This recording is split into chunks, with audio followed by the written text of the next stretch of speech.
Hi everyone, welcome back to No Sugar with Everything Krause.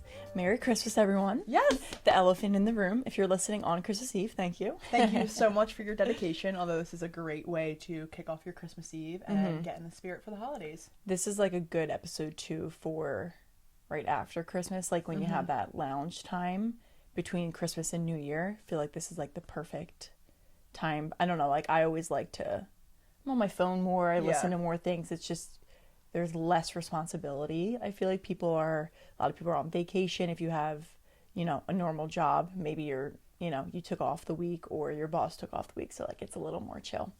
First and foremost, we just want to say a very, very Merry Christmas to you all. We hope you have a wonderful holiday with your family, surrounded by people you love, whoever that may be. Make sure you go to Christmas Mass. If you listened to our last episode, you know the true meaning of Christmas is Christ being born, so make sure you definitely honor that and thank him for another day on this earth. But we really want you to enjoy the holiday, so Merry Christmas.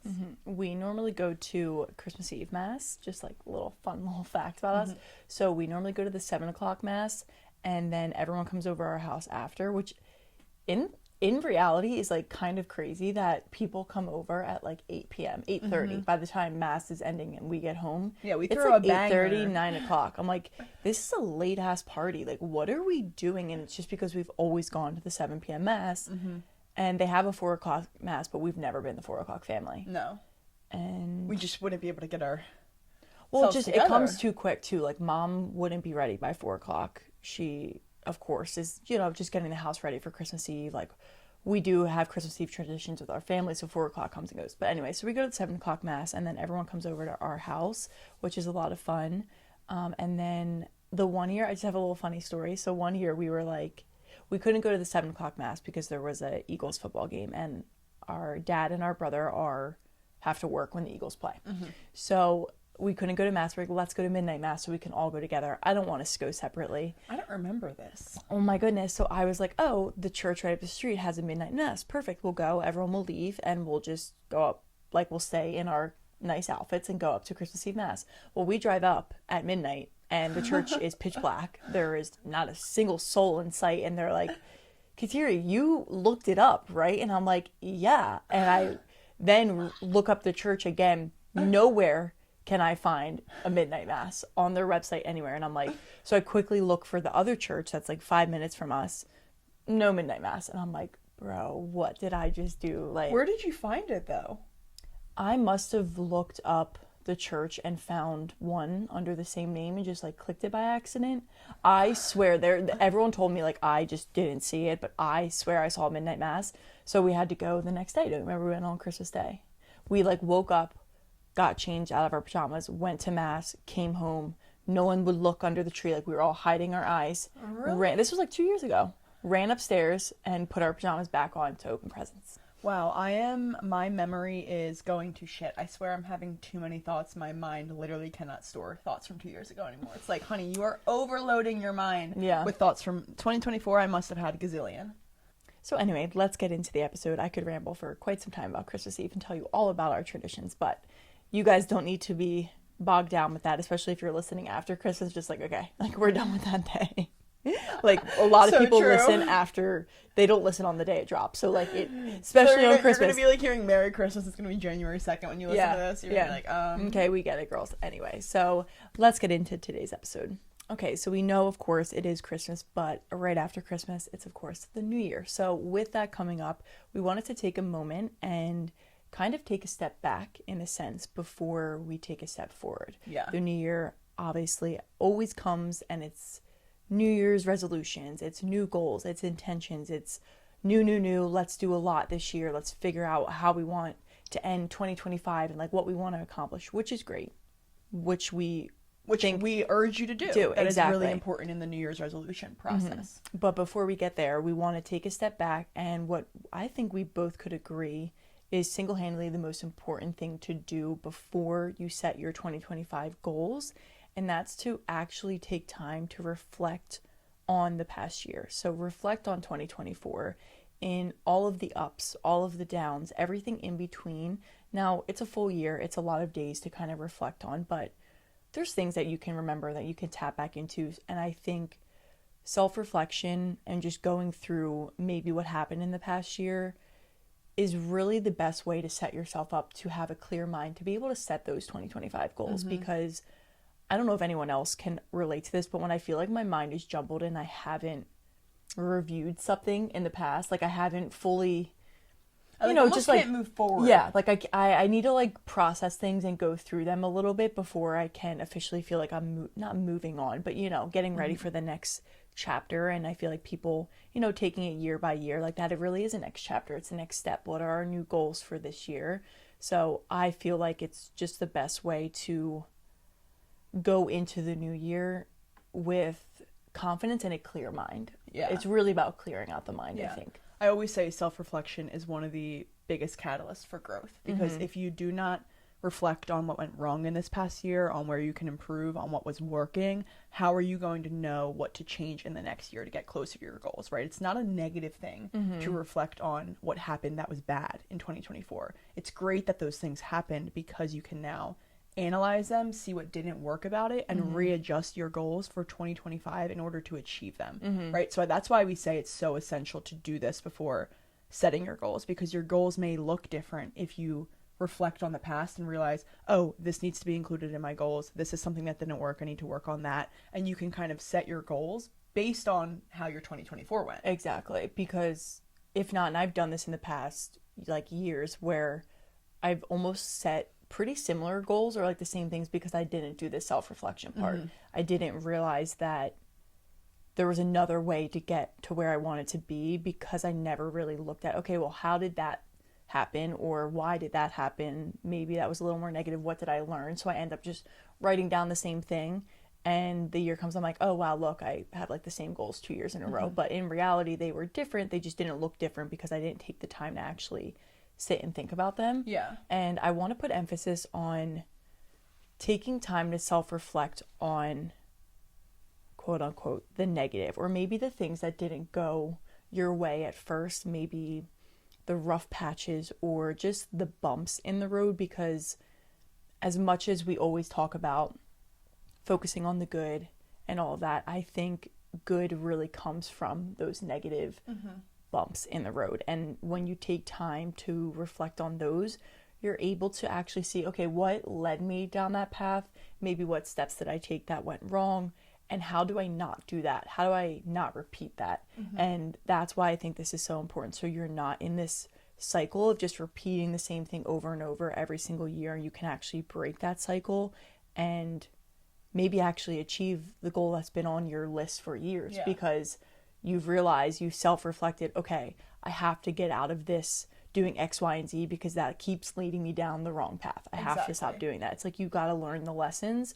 And well, that's really what it is. It has such a negative connotation to look back and think of them as mistakes, but mistakes are really the best teacher, right? If you take it as, oh, okay, instead of looking at it as a negative and being like, that taught me a lesson that I can now apply and make sure I don't do it again, you're not going to be led down the same path. And that's why I'm kind of emphasizing what you said, but that's why reflection is so important, because I fall into the same trap of setting the same goals and almost like making the same mistake again because I never really recognized the mistake, right? I was hiding from it. I was embarrassed by the mistake. If I had just recognized it and confronted it within myself, I could change. I could work on it and be better. And that's why I always say, like, it falls in line with like hard now, easy future. Do the hard thing now, confront the mistakes, confront your shortcomings, confront the flaws. If you confront them, you can change and be better. That's the only way you're going to get better. If you never face them, you're probably going to keep living that way because you're just not, you're not making, like, you're not addressing it. Yeah, exactly. That's such a good point. It is, it sounds so funny to say, but like you really do need to address it. You need to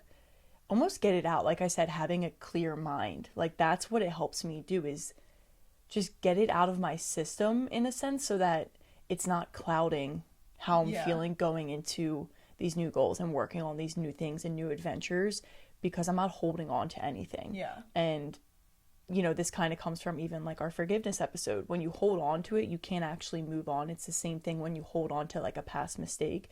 Like you said, our mistakes are our best teacher. So use them to your advantage. You can either use them, or it's like use or let them abuse you, essentially. They like literally will take over your mind. So I think what you said is so accurate, and it's just such a good point, and a way to use it as like to your advantage. Use it as a good thing. Turn the negative into good. It is supposed to be a good thing. It really is. So obviously we keep saying reflect, reflect, reflect. It's hard to actually go back 365 days and like what happened. You know, like there's things that happened at the beginning of the year that I'm like, oh my God, that was 2024. Like, I don't know when that was. You know, you kind of forget when things happen. Isn't it crazy how much can happen in a year? No, I know. I was listening to our episode from 2023 going into 2024 and like hearing us say 2023 felt so long ago, but also not so long ago. No. And we were like, oh my God, I can't believe it's going to be 2024. And now here we are going on to 2025. It's just like... And I don't really have that same mindset anymore. I'm like really excited for no, the new me year. too. Me and too. That's such a sign of growth because I feel we are in such a different position and I'm excited to attack my goals instead of fearing them. I feel like going into 2024, I was fearing that I wouldn't achieve them. And my mindset has really developed that I'm like excited to set them because I know how important goal setting is to achieving. We've literally seen it firsthand play a part in our life. And I feel like we've kind of done almost reflecting with ourselves and maybe like where we've been stagnant, where we need to work on throughout our whole journey. This 100%. Past year, like I feel like we've been doing a really good job at always at least taking a mental note. I think where we could do better is actually maybe putting like pen to paper or like sitting down with each other and doing this type of thing together almost in terms of business wise. But anyway, a good way to maybe do it. This sounds funny, but use your camera roll as almost like to jog your memory. I know you probably don't take photos of everything, but sometimes unless you're me. Yeah, but sometimes when I look at a photo or I look at like just a month at a glance in my camera roll, I'm reminded of what I was doing that month and like maybe where I was located and what was going on. So it kind of helps remind me of just little things that happen. Like we were even talking about the Christmas Eve Mass 2 years ago, right? You don't remember that. No. It's like until you go back and like realize that. And I have a photo of like midnight mass. I was like sending it to my boyfriend, right? So it's little things that jog your memory. So that's a great tip. Just use your camera roll as like your timeline. You know, we live in 2024. This is like use your phone as your best friend. It already is your best friend. Yeah. So use it to your advantage. Use it to your advantage. And then I think a way to really kind of mental clarity, like mental dump, is writing things down and reflecting that way. I know it can take a little bit longer, at least for me. Like sometimes I avoid writing things down because I just don't feel like using my hand for that long. Like, you know, just the act of writing, and I tend to ramble and I'm like, does it have to be perfect tense? It's like, no, it is just you writing things down. I am the same way. Like when I put pen to paper for some reason, I think it needs to be the perfect sentence. Yeah, and I'm like, dude, just write a fragment. Yeah, like no one else you're not publishing this. Like this isn't going anywhere. It's just for you. So I do think that pen to paper is a really great way to do this. You know, just statistically, I hate that word. You guys get the point. I think pen to paper is proven to be a great tactic for releasing any thoughts or things that are going on. But I think specifically in this type of, what's it called? Activity is a good way to help release things because it's just like an immediate get it out of your mind, which I think is great. And but also it's a great way to really remember what you do want to change while you're setting your goals. I feel like if you do this reflection process or you don't put pen to paper and you're just keeping it all in your mind, it's like your chances are you're probably going to forget stuff. I literally just said to you, I have so many thoughts a day, I don't even remember what happened a week ago. So how am I supposed to remember everything that I'm learning in this reflection period and then applying it to my goals if I'm keeping it all in my mind? Whereas if you're doing your goal setting and you have this paper next to you that is like everything that you learned within the year, you can kind of line them up. Yeah, like as a reference. Yeah, exactly. So I think that it's really important for that, honestly. Because I'm the type of person that would get ready to like, okay, I'm gonna like take this hour, I'm gonna do some goal setting, and then my mind would go blank because I don't remember anything that I reflected on. I don't remember anything I told myself or like what I wanted to achieve. So that's another good, like use it as a reference point to be able to go back to and like jog your memory of something. Especially because I urge you guys to do this reflection period in like an actual reflection. Like take an hour out of your time, go in a quiet space, sit down and do this because I think that's where your thoughts will flow the most freely and it won't be disturbed by other people talking to you, your mom walking into the kitchen, smelling cookies. Like if you really use that time, you'll get out all of the thoughts that you want to, and I don't want you to forget them just because you're not writing it down, right? If you're already taking that time to do it, you might as well be writing it down so that you can use it to learn. Exactly. Now, if you don't like writing, which is like me. Like I used to love writing. I used to be a big journaler, but I realized I hated journaling, and I'm super resistant towards it until I started going on my walks and speaking out loud, and I realized, wow, I'm meant to speak. Hence why we do a podcast. I feel like it's how I get our thoughts across effectively. Literally. So if you don't love to write, another option that you could do is to utilize the voice memos app on your phone. I know that sounds funny. I literally use the voice memos app on my phone for everything. So if I have like a reflection or a groundbreaking realization that I had about a mistake I made, I'll go in my voice memos and I'll like walk through everything that's on my mind. And because I'm not writing it down, I kind of say everything because I'm not thinking like, oh, well, let me write this first. And it doesn't have to be the perfect sentence or make sense. It's just completely flowing. I'm almost like word vomiting to this voice memo. And then when I listen back to it, it all makes sense to me because I kind of hear how I'm speaking about it. Yeah. It's just an easier way for me to personally reflect and to get out my thoughts, because oftentimes, again, I get stuck. I have a roadblock when I try to put pen to paper. So I always like to use the voice memo app. You can even label your voice memos. Like I have certain memos labeled like reflection after working a week with Joseph. Yeah. Reflection after that boy broke my heart. Like what did I learn from it? Yeah. Like silly things like that. But it just allows it to stay organized, and you can always go back and like listen to it at any time, which I love. And it can be as long as you want. Like I have 25-minute memos of me just talking to my phone about realizations, and even in that memo, I'll have more clarity because I'm just flowing. Like I'm never stopping. It's just an ongoing conversation. Exactly. And then, like we have said, getting it out of your mind already has amazing benefits, but you can also use the voice memo just like you would your notepad of like a reference point. So you can listen to it kind of as maybe like as you go upstairs, you're in your room or you're in your office and you're getting ready to take this time for you. Like listen to that voicemail, even if it is 20 minutes, just listen to yourself talk. What was going through your mind? What have you been thinking? What did you say? And it'll just, remind you of thoughts that already came to your mind that like you already spoke out loud. So I think voice memos is a great, again, using your phone and technology to your advantage. It's just a great way to not put so much pressure on it. Voice memos do seem a little less like needs to be perfect to me. Like maybe it's because we have a podcast and we do talk all the time and you take voice memos a lot, but I don't know, it seems a little easier for me and a little less time consuming, but we're really comfortable talking to ourselves. So so it's like also far like too comfortable. Like I don't even like I can have a full blown conversation with myself. It could go on for hours probably. Like, I go on an hour walk pretty much every day. It's not enough. I literally had to loop down an extra 20 minutes today in order to finish the conversation.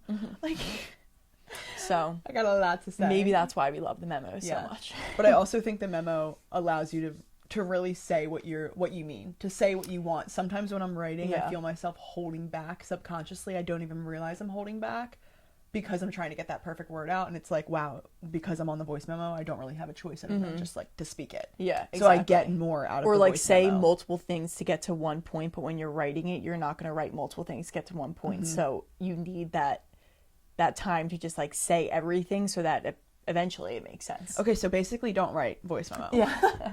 Actually, X the first tip. Just kidding. Some people probably love that, but like if you're like us and dread sometimes the writing and the journaling, just voice memo. It doesn't need, you don't have to have like a specific journal or a notebook and like the perfect time to do this.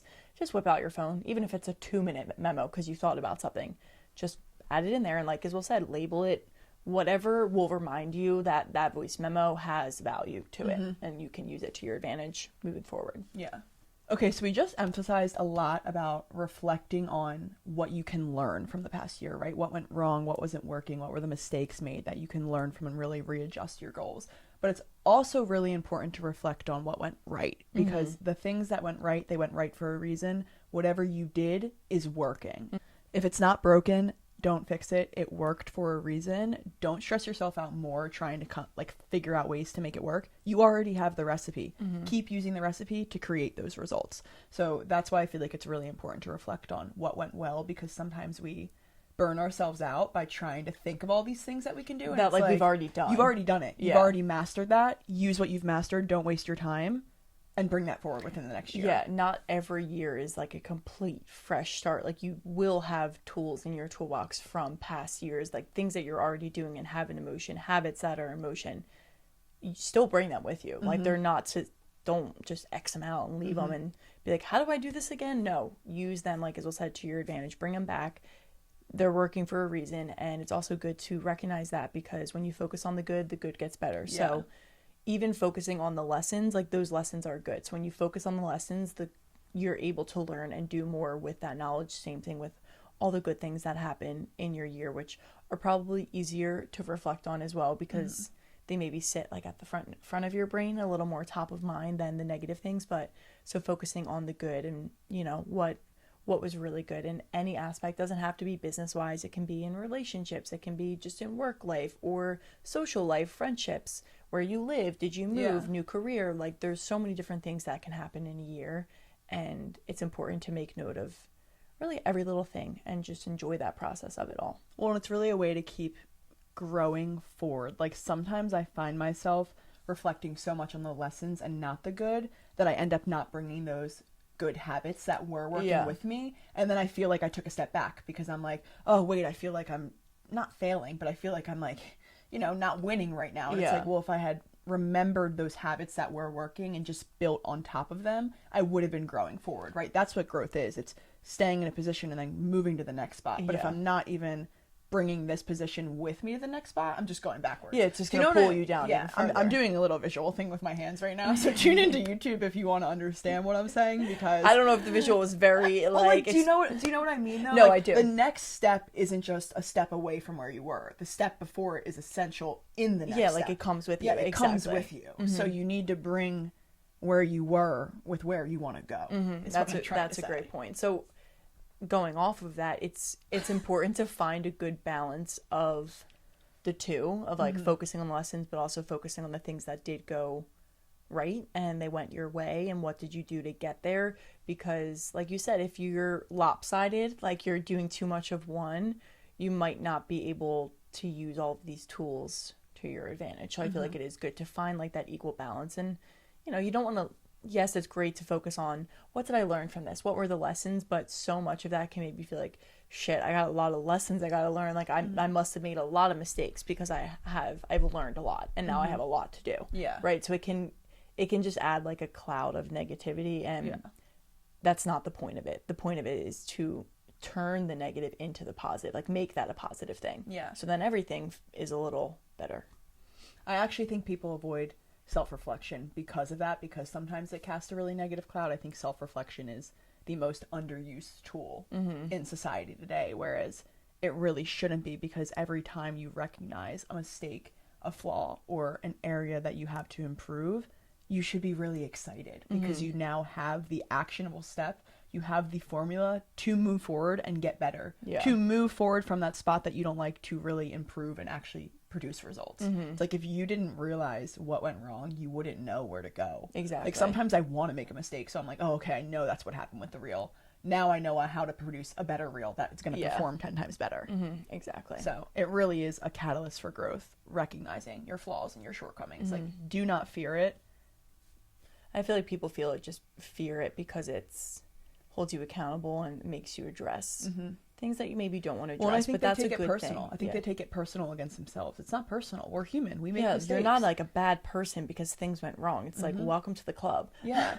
It's like, you need things to go wrong. It's like the process of life. The point of life is to constantly learn and get better. Exactly. So it's like, if you're not making mistakes, you're probably not doing enough. Anywhere. You're not going anywhere. You need to be. If you're making mistakes, it means you're on the right path. You're trying things. You're working. You're taking risks. Like, that's literally the point, is to change and make those mistakes. So just use this time in whatever ways feel good for you, and however you want to do these activities, whether it's voice memos, whether it's take notes, whether it's just talking out loud, whatever works for you is what you need to do. Because as much advice as we can give you, and just like on this topic in general, it's going to look different for you than it does for me, than it does for Isabel, and that's okay. We are all individuals. We all live different lives and have different minds and prefer different things, and that's what is so beautiful about this world that we live in. So just let yourself do what feels good for you and feels right for you, and let what we said today kind of guide you on that journey of setting yourself up for 2025. And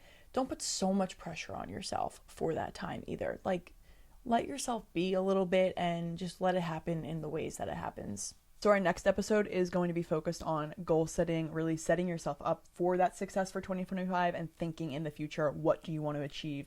what steps do you need to take? So after you guys listen to this episode and really take the 1 hour or however long you need to reflect on 2024, tune into our next episode, because that's where you're going to hear the next steps to really set up your 2025 for success. Exactly. So this is kind of like we said, this is the first portion, the catalyst to get us to that goal setting stage. This is what needs to be done before you go ahead and set those goals, before you set those intentions, whatever you are doing for 2025. This is the first step, and it is essential to, I feel like, to really be successful with the intentions and goals that you're setting for the new year. They go hand in hand. You can't goal set without doing this, and you can't do this and not goal set. Exactly. They need to work together, but one does kind of need to come first, and that's why this episode came first. Yes. Anyway, so we hope you guys enjoyed this episode. As always, we do always like to end with just one final tip that you can really leave with. We feel like this is the most powerful, so we always want to end on it, and Isabel will go ahead and share that with you. Yeah, so I'm going to give you the first thing to reflect on that was a positive in your 2024 that has probably allowed you to have great success, and it's tuning into No Sugar. So make sure you are subscribed to our YouTube channel. Make sure you are interacting with us. Like this video, drop a comment if it was helpful, drop any questions that you guys have in the chat. If anything's pressing on your mind, you want more tips, let us know. We're more than happy to help, but really just interact with us. Share this episode with a friend who needs it, and follow us on everything Krause. Follow us on No Sugar Pod on Instagram. Support us in any way possible. We really appreciate it. Yes, we do very, very, very much. And this is like the only time we are like, yeah, we're the greatest thing ever, so support us. This is like my favorite part of the episode. Yeah, it's like a humble brag. Just so you guys know, we come up with this shit on the spot. Like how Kateri leads into... I had no idea either. I was like, what am I saying right now? But I'm just going to make it work, so it's fine. And then I kind of like run with it. Anyway, we hope you guys have a very Merry Christmas. Enjoy the time with your friends, your family. Enjoy the new year, everything that comes along with it. And we will see you next time.